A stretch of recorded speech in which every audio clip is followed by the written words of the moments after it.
Alright guys, Copper Cutlass here. It's kind of been a really disappointing week. I expected to have parts in for the Bonneville. We were expecting our lower and upper rear control arms from an eBay vendor, but that guy's a complete jag-off. So, at this point we're going to work on the transmission, at least get it dissected. So by jag-off on eBay, I meant like I paid for my parts over a week ago. Almost a week and a half ago. I've got no shipping confirmation, no tracking information, nothing. So at this point, it's gone to dispute mode. I'm not really upset about the dispute point. I'm just upset that I didn't have parts to do something, because technically, by my work time frame, we were like a week ahead of schedule. But at this point, we're still on par for our time frame. So I knocked the pump loose. And the rings are intact. This transmission in the past, I broke a pump ring. So our workspace here isn't the cleanest, but I'm just going to wipe it off. Now everything will get cleaned up before I put it in. Usually when you see guys rebuilding transmission, it's like a nice stainless steel countertop. I've been meaning to do it, but so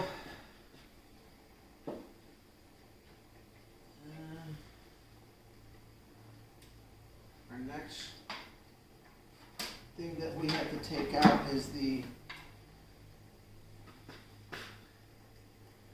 this one always sucks. It's the band. You gotta press it, pull it, clutches out. There we go. Easy peasy. So we are doing this pretty much, I guess this is what you would call live. Clutches look good on the intermediate. I know I had mentioned a couple of burn marks. Nothing bad. Maybe it's shit from before, because keep in mind, on this transmission, I did, yeah, the band is good. On this transmission, after about a season of racing it, I broke the second speed. I broke the number 2 pump seal ring, which if I flip this pump over and show you guys,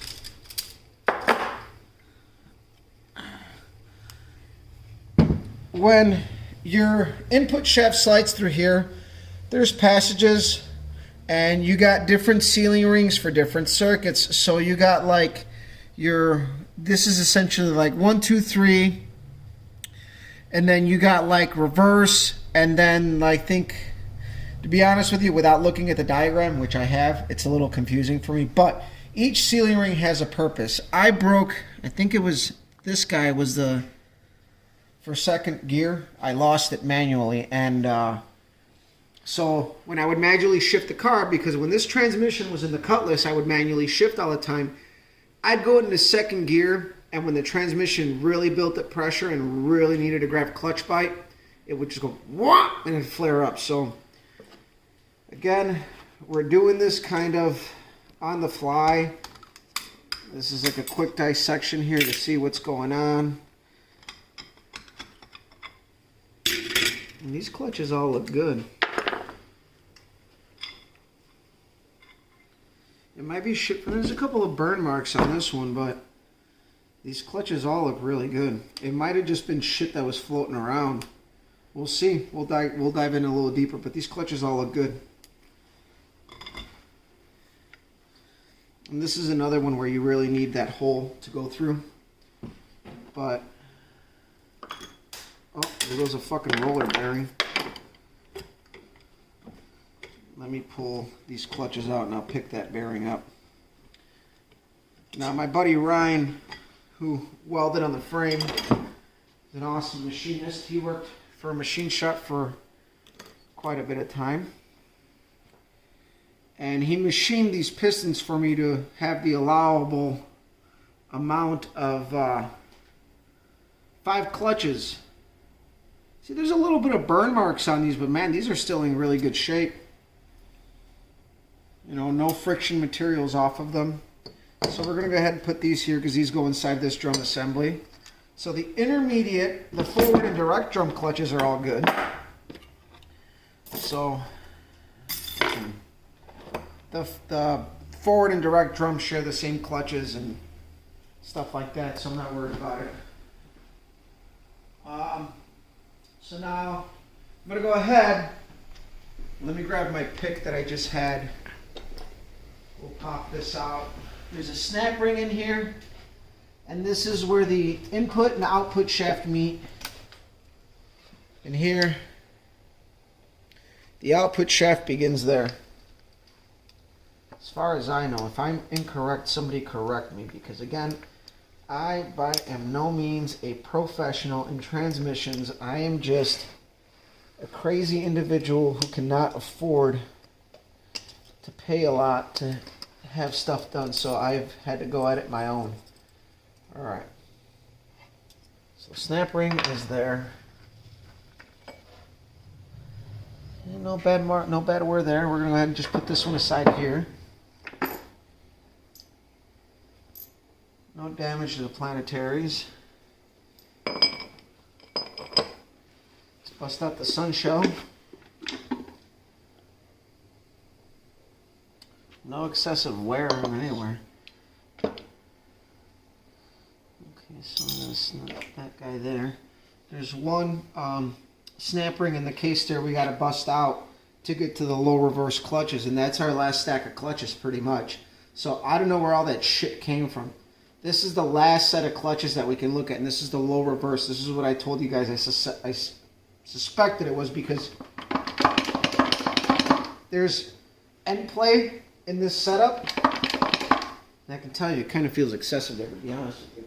This last one's tricky because you do have a spring clip in there too.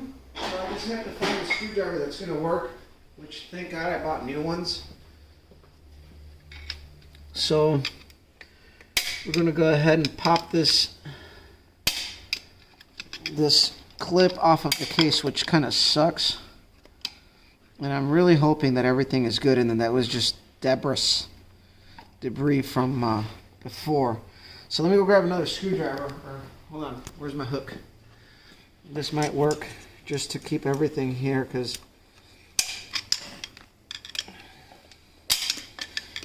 this one's a little tricky. Clearly we are kind of doing this on the fly, and I have to keep that snap ring up as I go around out of the lugs in the case. There we go. We're out of the lugs. Now I just gotta... There we go. Now you guys might be asking yourself, I got shit kind of spread out everywhere. I'm not an expert, but I have learned to work with these transmissions to some extent.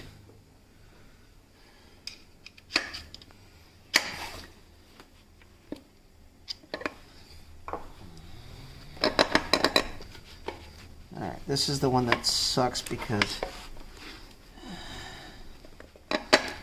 Okay. That came off, that's fine, that doesn't matter. So this spring holds tension on here. This is the one where we may have to cut the camera out because this is kind of a motherfucker. You got to get this spring pushed in, roll it, and then pull it out.